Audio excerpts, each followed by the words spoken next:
All right, welcome back to Denoised. In this episode, we're going to do a little bit of a 2025 recap with brand new, the Denoisies. We're giving out awards, y'all. Awards for the best of the best. Yes. Let's get into it. All right. Hey, Addy. Hey, nice to see you in person. I know, good to be back here. Yeah. So we're going to do this, first time Denoisies. We got like 13 categories that we'll issue That's a lot. Official awards. That's a lot for a small podcast. But, because we're doing an AI award show, we need a little AI theme music. Okay.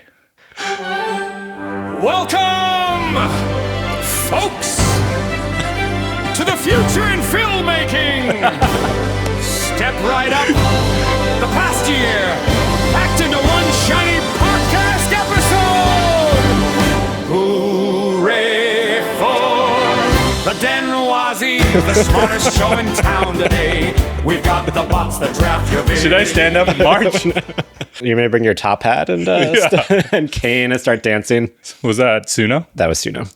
And I could not get it to pronounce Denoisies correctly. Kept doing Denoisies. Need a little bit of ADR love there. I know. So, well, thanks for that. I'm in the mood now. We're in the mood. All right, let's kick it off. We're gonna start with some obvious ones. Best image model. Yeah. And so we're just looking at 2025 stuff that came out this year. Mm-hmm.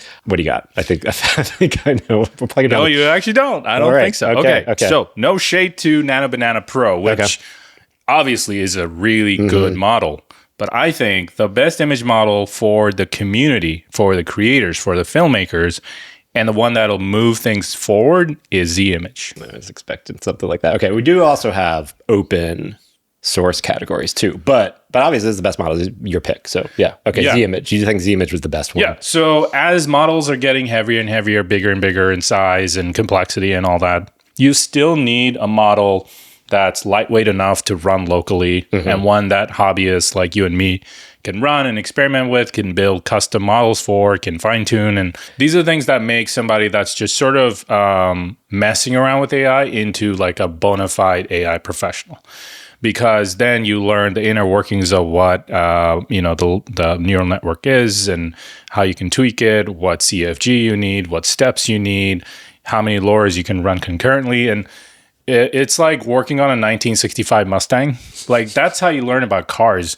You can't just go out there and buy a Tesla. Like, Google's Nano Banana Pro, I think, is like a Model X Plaid. Like, it's fast, it's efficient, it's luxurious, but it's not going to make anybody fall in love with cars. You know what I mean? But whereas Z-Image is like that little, it's like a Miata. It's like, that thing is also fast, but you need to work on it. You need to put in the work. You need to figure it out. See, okay, we're going with this analogy. So my pick is Nano Banana Pro. Yeah. And then a runner-up is like Z-Dream, because also I think they've done really good stuff. But in that analogy, with the LoRa's and customizing the models, it's like, well, the Nano Banana Pro, if it just does it, so if it just gets me to my destination, it gets me there faster in the most efficient way possible.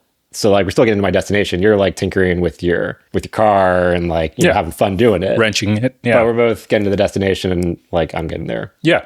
You're getting there in style, and efficiently, and with like the least resistance possible. Okay, I'll give you another reason why Z-Image is better. Yeah, it's better for the planet. It's just it's a lighter weight model. It's relying on less GPUs for each call, and I think there is always a lever. Like, NVIDIA is always going to want to encourage people to make bigger models. They could sell more GPUs. I'm guessing. I'm not obviously and. Overall, if you add that up over like millions and billions of calls to the API, like that adds up to a lot of energy, a lot of water that's needed for all the data centers. So if there's another direction of the models becoming lighter, like it's a push and pull, then I think we can kind of mitigate the impact we're having on the environment with all the AI we stuff. talked about this before, and they've talked like, I mean, they do come out with the big super turbo models, and then they distill them. So like we get VO3, and that takes a ton of resources, but then you get VO3 fast, and you get these faster, lighter models. But they're still obviously not running locally. And one thing with Z-Image, it's just image generation. There's no edit ability, right? But there is Qwen image edit, which is also another good open source edit model, similar to Nano Banana, where you could be like, change this thing in an image, and it'll change it. Yeah, good picks on both ends. Yeah, I think it's good picks. Yeah, I mean, I'm glad we don't have the same picks, because that would be pretty boring. Best video model. Kling 2.6. Yeah, that's my. Yeah. I went with VO3 because I feel like as the first one, because I feel like that. Well, for kind of looking at 2025 as a whole. I felt like that was kind of the most definitive, impressive model. Yeah. But yeah, in the last month, Kling has just been on fire. O1's been so good. O1 is so good. And then 2.6, and even last week, 2.6 Animate with facial performance. Yeah. Excellent. Yeah. Like some of the best so far. So they ended the year strong. I love rooting for the underdog, and like what's Kaisho, the company, versus like Alibaba or Tencent, right? Like, or Google. No shade to VO 3.1. It probably is the best model by detail rendering and understanding the prompt inherence and all that stuff. But Kling 2.6 is just, it's like the people's champ to me. In the like it's neck and neck with VO 3.1, and yet it's just like little model from a little company out of nowhere. So I like that. Yeah, I think we got another people's champ-ish. This one's from a bigger, well, I'm sorry. I'm jumping ahead because this is my pick. But best open source release, WAN 2.2. WAN 2.2 Animate. Specifically Animate? Yeah. I feel like across the board, WAN 2.2 has just been impressive as a model. Of course. And you talked about how even just using it as an image generation model. Yeah. Really good. Right. Video generation model, open source, Animate. Yeah. Also excellent. Yeah, but that it's from was Alibaba, right? Alibaba doesn't want, So not a little player, but still a great open source model. Yeah, and the fact that they're just giving that out, I don't know what the grand plan is, but it's good for the community short term. We get to, again, same thing I said about Z-Image. We get to learn how to mold it, manipulate it. We have a working model that we could throw onto our GPU into Comfy locally, and then we can mess with it. And do really cool workflows and features. And I haven't seen as much with WAN 2.2, but I was digging into like some McMuppets workflows this past week, and he had that pencil one.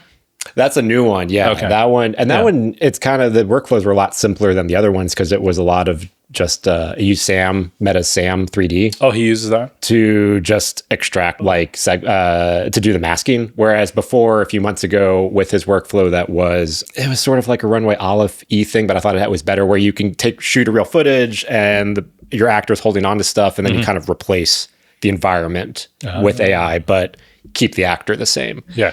And that workflow is built on WAN 2.1, but then you had to mask the stuff beforehand, and then you had a kind of a whole comfy workflow for that. Yep. And now just a few months later, it's just like, we don't have to deal with that anymore. Just SAM 3D does a depth map and detects the person, extracts them. Right. And then the new workflow, it was more of the flip, where you shoot a live object and you can use like puppets or sticks to move things, and then just erase that. And I got to say, animate that. I love all his videos, and we'll link to McMuppets down below. The pencil test, with the puppeteering, quality-wise, the best out of everything he's done, because it takes into account the environment lighting and relights the subject so well, and just obviously gets rid of the pencil that you're holding, does object with, and then animates that. And then you get that control of like, actually, like, I want my thing to move here and here. Right. And he had a workflow even a few months ago that was click and drag kind of control, but it was like a very cumbersome process. Now this is literally like, bust out your camera. Like, it's bringing real world control in there. Bust out your camera,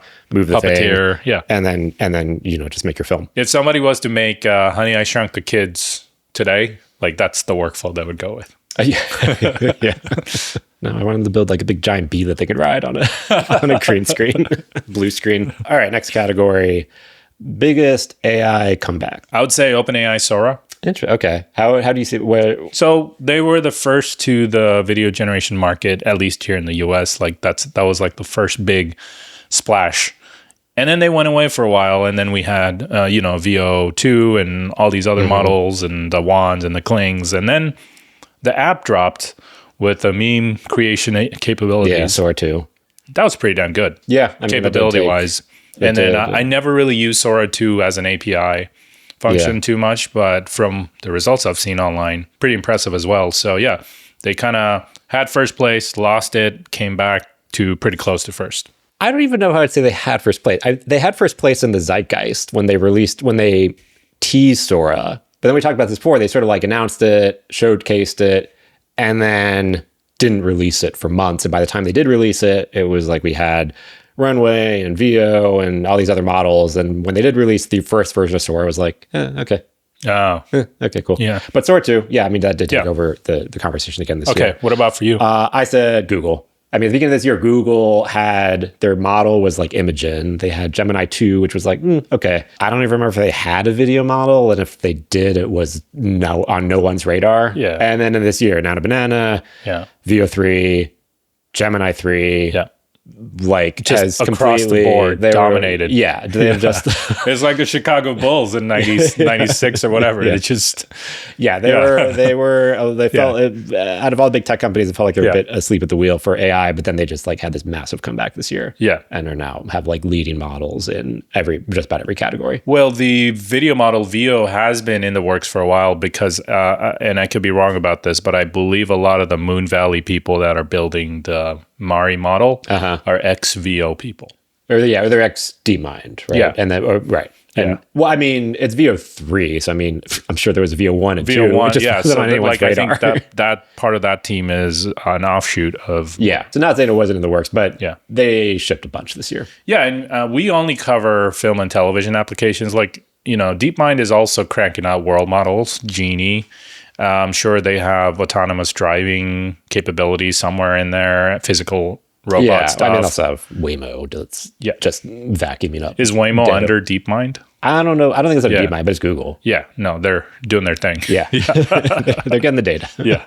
All right, biggest drop-off. So kind of just like company or model that was hot, you know, in previous years, but kind of didn't really hear much from them this year, or just not on our radar for us. Yeah, again, the AI startup world is just so brutal, right? Like you get a little bit of money to do this thing, and then the revenue is unclear. And so I really feel it for all of the startups out there. So no shade, no knock on any of these guys. I'm just not hearing a lot from two companies, Leonardo AI and Midjourney, much. Oh, Midjourney. Oh, that's a good one. Yeah. Okay. My picks were kind of like Pika. And Crea. I remember Pika was sort of one of the first ones was sort of that like modify video or ad. Didn't we do the experiment with them with the squid on the table thing? And that was the first like VFX model. Yeah, where you could like take an existing footage and like add things into it. And then I don't think that was like the last big thing I remember hearing about from them. One of the most important lines and sort of lessons in the AI world that I obviously work in the AI world is that you don't have to be the best model or the best AI company. You just have to be in the right room. Like with people that will use it or with whatever. The decisions are being made at an executive level with or without the knowledge of technical capability, right? It's how you sell it. It's who buys into it, who invests in your company and all that stuff. That's where a lot of the success and failures happen in the AI startup community. My guess is Leonardo and Midjourney are both sort of falling behind on that side of it. What did Leonardo was one of the ones I never really signed up and dove into. Like what unique things did they have? Because they're also like a platform-ish too. Yeah, they're like a free pick where it's an aggregator. Like they host a bunch of models, but they had products specific to like creative needs. Like this is like 2 years ago, but they'll have like a pencil sketch model or a 3D rendering model. Like your outputs would be in that style. Yeah. But like this was a while ago. And it's productized. It's hardened. Now. Like Leonardo was actually my very first AI subscription. Back in like 2023. Yeah. And at that time, they were one of the first with an iOS app. Like you can generate stuff on your phone. That was pretty mind blowing. Yeah. Like they were much more ahead than anybody else. But, you know, a lot of companies, unfortunately, aren't able to keep up that lead for too long. Yeah. I mean, I remember seeing them first at the Cinema Synthetica that we filmed, the first one last year in April of 2024. And like Matt, one of the guys, would like use Leonardo a lot. And I remember seeing him. Yeah, they had a real-time thing in there. Like, like 5 frames a second-ish. I remember him using, I think they had a kind of face swap LoRa thing. So you could take an image and then kind of mask the face and replace it with like another face. Oh, that's cool. That you had. But yeah, I know what you mean. I haven't heard much from them. Yeah. Pika, Crea, I mean, Crea can make a comeback because they are, I think, still like ahead with real-time image and video. And they had the real-time video model kind of announced, but I just really haven't seen it pop up. I think the creator community doesn't know what it's missing as far as having a real-time solution. Yeah. Like before Unreal and Unity, the computer graphics community didn't really know what was possible with real-time rendering. And then once those two game engines were big and popular, all types of things happen. not just in games, but live activations, virtual production, all these applications. So I think it's a much more niche and segmented market. But if somebody figures out real-time image generation, video generation, like that's going to unlock a lot of things. Yeah, I think Midjourney was a good one that you brought up. I feel like they shot themselves in the foot by not doing APIs. Oh, because like they still don't have an API, right. And as more and more things, like more models come out, and then you kind of move to an aggregator, or you want to build stuff into your workflow. Right. There's no option for Midjourney. So it's like you got to go to the website and you got to use it. Yeah. So people they're just going to move on. Yeah. Right? With the easier tool that I can spin up quickly. Right. And then also, I don't know enough about their architecture, but like, are they just a diffusion model? And now as more things go kind of multimodal and have world understanding, like Nano Banana, and do they have a video model? Yeah. They added a video feature. Right. Yeah. Recently. I think we covered it on the podcast. But is that still, I don't know. I don't think they're like world understanding. I think they're just diffusion based or it's like video gen 1.0 model. Yeah. So like I don't know if if their just entire architecture, as Google caught up and all of these other big models that have multimodal understanding and real world understanding, are just going to beat them. Like already have, man. I mean, or if there's even any way for them to catch up, or if it's like they'd have to like completely rework the stuff. I mean, I think they're saving graces, or they have a Meta partnership. Right. That's right. Like Meta is using them in the back end. Yeah. Meta's ad platform. Oh, the ad platform too. I know like the chat or whatever was like, if you were like, I want to make a fun image, like it's Midjourney is what's being spun up. Yeah. I'm surprised Meta doesn't have their own image model. Maybe they just found other ways to do like SAM 3D. SAM 3D, yeah. They're like, everybody's making this one thing. We're just going to move on and make the other cool stuff. Yeah. Okay. Next one.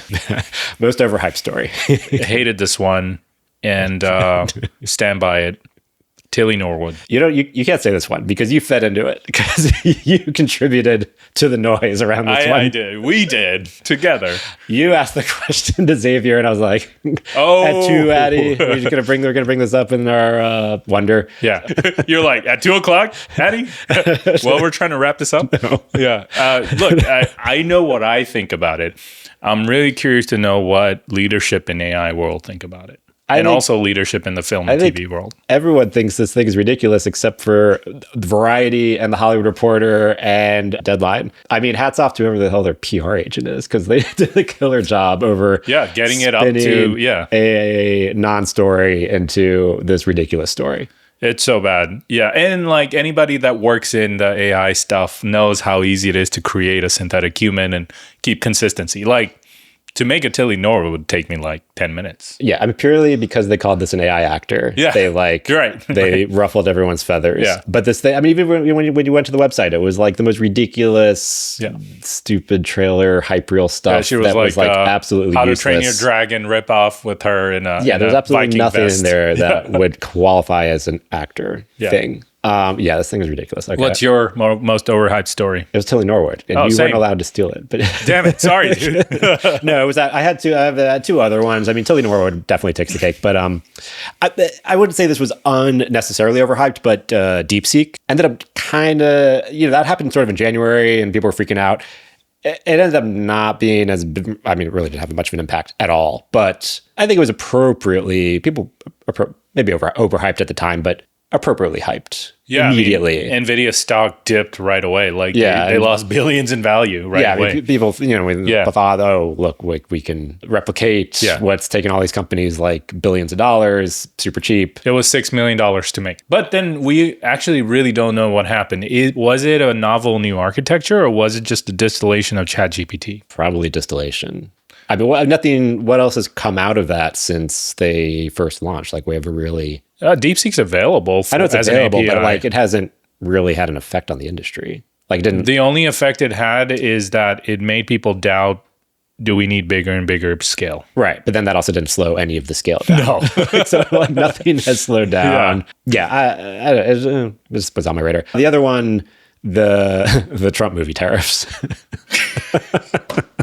We covered that story, and it got no views. Crickets. We're like, we're not doing Trump. We're not doing political politics. Commentary. But this was movie related, and everyone was kind of freaking out. But then it was also like, how do you even enforce this? And then absolutely nothing happened. All right, this one, I had to think about this one. Most underhyped story. I have an interesting one. So we covered both of them. The 2 research papers from Eyeline Go With the Flow and the other one we recently covered. Okay. They're underhyped. Here's why I think they're underhyped.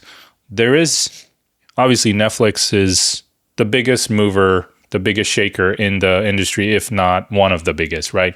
It's either Netflix, Disney, or probably whatever combination of Skydance and Paramount. And if they are doing cutting edge research on AI to use AI in film and television, we should be looking in that direction, because that is what's coming down the pipe, whether you like it or not. That's technology is going to get successful. It's going to scale. It's going to impact every filmmaker from the highest to the indie level with the type of technology that they're building. So, it may not impact us today, but 5 years from now, it absolutely will. And just sort of the stuff in general that's coming out of Eyeline or what that they're... Yeah, they have a team of researchers dedicated to, and it's not just them. Like, there's Disney Research in Zurich, right? They're doing amazing cutting edge work. Like, we should be paying attention to these guys. Yeah, Disney had that really cool, the de-aging or the just re-aging research paper of de-aging and making people older too. Yeah, and like we're in the sort of content business. Like, research papers is not good content. Like, every time I cover a research paper, I always caveat it, but like, I'm the least qualified person to like go through this, but here it is. When Sora 2 as a meme launches, that gets way more clicks and way more buzz. Yeah, because people can see the application of it. Right. But the research papers are the ground zero of like where these things develop and come out that eventually get adapted and turned into products and useful things. But this is where you see how it starts. Yeah, absolutely. And also the timeline from research to product with AI is like months. Yeah. It's not years. Like, years later we'll see this. We'll see this applied in actual production. Weeks or months. What's your most underhyped? I got a few equally. Comfy UI explosive growth. I feel like this year Comfy UI really kind of like, especially in the film industry, like cemented itself as this sort of next gen node-based AI generator, but also like potential future VFX. Yeah. And really got like, I think went as this kind of under the radar tool for like hardcore AI nerds to like a much more mainstream. I agree. I think before 25, Comfy was like the nerd researcher tool. After this year, it's the everyday tool for anybody that's serious. That's serious, but yeah. It's like you and me use it all the time, right? Yeah, exactly. And we're trying to like, figure. I mean, as much as the node-based idea has taken off in other tools, and like kind of now every online AI tool has node-based tools. Yeah, they're a completely different node-based system than Comfy. Like, Comfy is another level. Comfy's been doing it the longest. The node-based online is just like a different type of UI for the same thing you could do on the text box. It's a wrapper on top of whatever. Yeah, handy for some things, but Comfy's a completely different beast. And I always compare Comfy to Unreal Engine blueprints. Like, that was such a game changer, right? And Unity didn't have that. They just had scripting. And that's why a lot of developers went into Unreal to do a lot of cool stuff. It's because it's easier to visual map scripting is just way easier. Yeah, I mean, under the hood, Comfy is just a big JSON script. Exactly. Like, but it's nicer to look at the notes than a big wall of text. My other one, Wizard of Oz Sphere, the success. The Wizard of Oz, the AI upscaling in the process, like that, probably got overhyped with everyone's reaction to the, big faces and changing the frame. So that was maybe on the overhyped side? That part was overhyped. Yeah. But then the money's made. The show came out, and then it was doing like record weeks and like, I don't know, like million a day or so a week. They sold 15 million seats or something insane already. And it's been a really big success. Yeah. And like, there's an audience, people are going to it and paying the $200 a seat, and trying to like, figure out the next movies and stuff to go through this process. I think they did select another one down the pipe. Gosh, I don't want to feed into the rumorville, but they're working on it. Harry Potter was Cosm, right? Was Harry Potter announced? Yeah, that was another Cosm. Yeah, okay. But yeah, I mean, it just showed like there is a market for this interactive, fun reimagining of older movies, classic movies. Yeah, I agree. More on the Sphere later. I actually have them on another list. Okay. All right. Next one, biggest acquisition or deal. There's one that came to mind, but I have a save for another category. So the one I put was like Figma and Weavy. Yeah, I mean, it's not a small deal. That's a medium level deal. No, and I think that's also like taking something that's semi-established tool in the traditional graphic design space and now bringing in a big AI player and do it, and merging the two together. I think, and that felt slightly bigger than like Adobe and Invoke, or more impactful in the design world. Yeah, I think the Figma folks this is just a guess, but I feel like they have a better chance of extracting value out of Weavy than Adobe does with Invoke. Yeah, and building it into their core product. And because really Adobe is just so much more legacy. Like they've been around for so much longer. The ecosystem's fully built out, paved, and like it's just like rigid thing. To put Invoke and sprinkle Invoke onto all of their products, that's going to be a really difficult job. Yeah, and I think it would probably just either they integrate it into Firefly, which is already kind of this newish experimental thing. Right. But it's like they're not going to build it into the legacy products for maybe years, if ever, like once they see adoption in the newer, more experimental products like Firefly. Right. Whereas Figma is a much newer company, more agile, and I mean, they're big, but they're not Adobe big. You know? Yeah, and they could incorporate this better into their system. So it's good for all of us. Acquisition of deal. There's, I mean, the big one is I have saved for the next category. Yeah. What was yours? I mean, you were probably going to say it on the next one, the Disney-OpenAI partnership. Yeah. I probably should just merge these two because my next category was most surprising partnership. Well, I have a surprising partnership. Okay. It's Suno and Warner Music Group. That's a good one. That is a good one. Okay. Dude, how is Suno going from the most hated to actually like, let's shake hands? It's all about money. In the industry. Yeah. Yeah. Well, there's probably a rev share model. I didn't dig into that as much as, I probably should have. But did they, in that agreement, did Suno have to like neuter anything? Did they have to like tone back what they do? I mean, I just used Suno to make this cheesy song. And I mean, I didn't have any roadblocks or anything, but I wasn't trying to copy anything that was like Suno's been IP. In a lawsuit from the day like it launched. But I mean, in this partnership and with Warner, did Suno have to like put more roadblocks in or tone down like what they could, like styles they could replicate or like prompts they'll reject? No, I don't think so. I think it's the opposite. Feature. Is Suno will probably get access to training data from all the Warner Music Group artists and their songs. And then as that stuff is trained and it's used for inference, they'll probably kick back some of that revenue back to Warner Music Group. So like it's a way for them to generate income just from the library they're sitting on. Yeah. Yeah, but I'm curious on the consumer end, you're using it. Does that change what you can do with music? Does that change what kind of stuff you can make? That's a open-ended question. Yeah, I don't know the answer to that, but yeah, that was very surprising to me. Going from like the bad guy. Yeah, I mean, same for me. Disney and Sora. I mean, I think that's also the biggest deal this year too. But it's more surprising. It's not surprising that Disney's trying to find a foothold and just kind of take a gamble on like where the future of this stuff's going. And when Sora was first announced, and we talked about like, oh, it would make sense if like a big entertainment company kind of partners up so they can put their IP in there and you can like make cameos with famous characters. Sure. Yeah, I think it's just a lot of where is this going? Where is this going to go? Yeah. How's this going to play out? Is the AI generated stuff that's going to show up on Disney Plus? Are people going to like it, care, not care? Well, that's the least. I think that's the least of it. I think, and we covered this on our OpenAI episode, was like, every business segment of Disney has different needs for AI, right? Like Imagineers need a certain type of AI versus television versus film versus gaming versus whatever, animation. And to just have a broad strokes OpenAI partnership across really limits you in terms of what you can use and what capabilities out on the market. I don't know if that means that they're restricted to like, they only have to use Sora and OpenAI models, or if they're still able to. They'll definitely be probably incentivized to.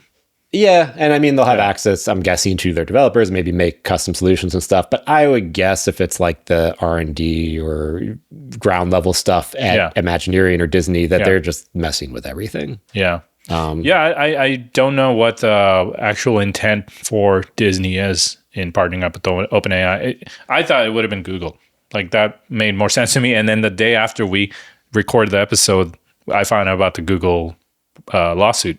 That they're suing. Disney was suing Google for IP infringement. Yeah, the same day that they partnered with OpenAI. It's like basically middle finger to you, handshake to you, right? It's like, that doesn't move the industry forward. No one can use our Darth Vader images except Sora. Yep. Yeah. We talked about this last time. We'll see where that goes. But surprising. I mean, I think the biggest thing is just just trying to hedge, put a bet somewhere. And Disney is also something they can invest in. They're actively building out their AI team called the Office of Technology Enablement, OTE. So like these companies are trying to figure it out, and they're partnering up with who they think is going to give them a leg up. So I don't blame them, at the same time. Yeah, no, I got to, okay, biggest missed opportunity. Yeah, so for me, it was capitalizing on the success that the Sora app had. Like the fact that it was the #1 downloaded app for that week and millions of people used it. There was all types of like IP initially, and it was like in the zeitgeist. Yeah. But then like everyone was like, what are you doing? And then they like completely toned down what you could generate with it. And then everyone was like, this is not fun anymore. Exactly. And so I think that was the biggest missed opportunity. You think they should have just come out with like slightly more IP restrictions? No, I think they should have went after licensing rights and just paid Disney for The Mandalorian. Yeah, just like, hey, we have 15 generations of The Mandalorian, take $15 or whatever, right? Like just start paying IP for IP so the platform gets bigger and bigger, because the fun in the generation is you taking a selfie next to Tom Cruise or whoever, right? That's the cool stuff. And when you take that away, it's kind of like completely neutering it. Look, after we messed around with it like the first week, I haven't really touched it again. Yeah, exactly. Yeah. Mine was, I was trying to think of something here, but basically like shutting up about your AI spot. So, wait, what? So, we talked about a lot of the commercials that came out and like they're AI generated, but then like the companies, the people behind them just like keep talking about like the AI processor, just talking about the AI stuff. And then it's sort of like, turns people off or they revolt, whether the spot is good or bad. I mean, we both think the McDonald's one in general was just a bad spot in general, but then people have this reaction and then it kind of gets this backlash, rightfully or wrongfully. Like I think Netflix did the smart move with the Eternauts, where the show came out, it was out for a bit. People watched it. And then months later, like, oh, by the way, we use AI in some of the VFX shots. Right. And then everyone was like, okay. And it's like, you already watched the show, you liked it, didn't like it, whatever. But then there was no like revolt when the show first came out of like, oh, we used AI. Like, it's also not their like tier one. It's not Stranger Things. No, right. No. And it's not telling you that they used AI on the week the show drops. Like that has a big negative impact. Exactly. I'm like, they were smart about it. I'm saying like put the ad out and then later be like, oh, hey, we did this thing with AI and this was the process used. I think a lot of these ad agencies and the companies themselves like shot themselves in the foot by kind of doing this whole like, we made the spot. Look what we can do. Yeah. Look how we replace humans. Yeah. All right. Biggest surprise of the year. I mean, for me, it was the first time I used Nano Banana Pro. Okay. I was like, holy shit. We can do this now with AI. The level of text adherence, prop conformity, and details, and just diversity in people and age group and frame composition, camera language, like it just nails preserving everything. Details, like changing one thing, but like not messing or redoing everything else. I was not expecting that this year. I think I would have been more in line if it was next year. Like, you go from Nano Banana 1 to that in about 18 months. That makes sense. Yeah. But that was like within 3 months. Yeah. That was the biggest surprise for me. Mine was, some of these I'm trying to remember why I put these down. Claude Code.